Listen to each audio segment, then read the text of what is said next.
on a voulu faire une entreprise sur les métiers de la couleur, sur la promotion des métiers de la couleur et des savoir-faire, et sous forme coopérative, ouverte à toutes les générations de public, donc professionnels et non professionnels, quels que soient les âges, et pour transmettre les connaissances et les métiers, les savoir-faire et les produits des matériaux de la couleur.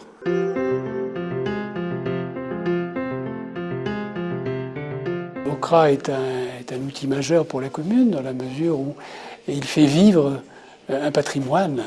Il parle de la mémoire, tout simplement, de ce qui a fait la renommée de Roussillon, c'est-à-dire en parlant de l'ocre, mais en parlant des ocriers, ceux qui ont creusé les carrières, ceux qui ont creusé les galeries, et ceux qui ont su finalement exploiter l'ocre pour l'expédier dans le monde entier.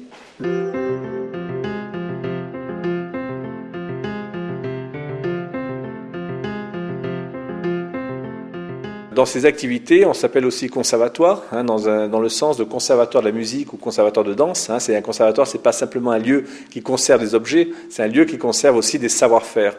Et pour conserver un savoir-faire, il faut le pratiquer. En gros, on a 4 pôles d'activité. On en a un, c'est le pôle d'activité qui s'appelle patrimoine et territoire. Très clairement, c'est l'accueil, animation, visite, tout ce qui concerne l'introduction à la couleur et aux ocres. On peut découvrir l'ancienne usine, donc on a un parcours qui s'appelle de l'ocre à la couleur, donc on a 15 panneaux, on fait des visites accompagnées, avec un espace de démonstration pour fabriquer des couleurs. Le but, c'est déjà de partir de la matière brute, de fabriquer une peinture, de voir comment, à partir d'une recette, on peut fabriquer sa propre peinture, et puis après de mettre en application tout ça à travers différents ateliers. Une fois qu'on a cette mission de base, les gens peuvent éprouver le besoin ou l'envie chez eux de refaire des choses. Donc à ce moment-là, on a un comptoir et une librairie spécialisée ocre et couleur. On va acheter des cols, des liants, des pigments naturels ou artificiels, et on va leur apprendre, grâce à des livres, leur apprendre à fabriquer leurs couleurs. On a une clientèle très diversifiée, principalement des particuliers, des gens qui viennent avec un projet pour refaire les murs chez eux, une partie de la décoration, repeindre des meubles, faire des lasures.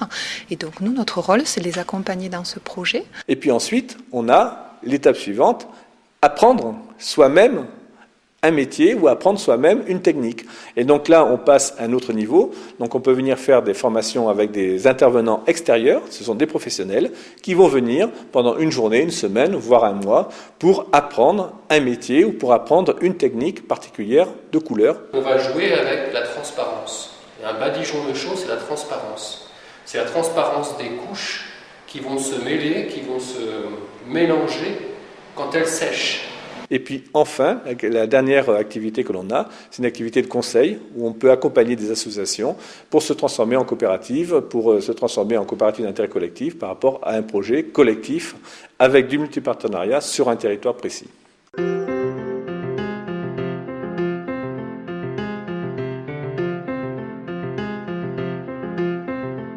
Le modèle fonctionne, donc ça c'est ce qui est le plus satisfaisant. On voit bien que quand on a un patrimoine local inscrit dans le passé et avec un intérêt dans le présent, le modèle économique qu'on essaie de développer ici a toute sa raison d'être, puisqu'on essaie bien d'associer l'ensemble des parties prenantes et qu'on n'essaye pas soit d'avoir uniquement les collectivités ou les historiens ou les associations, mais que tout le monde puisse travailler ensemble dans un outil collectif.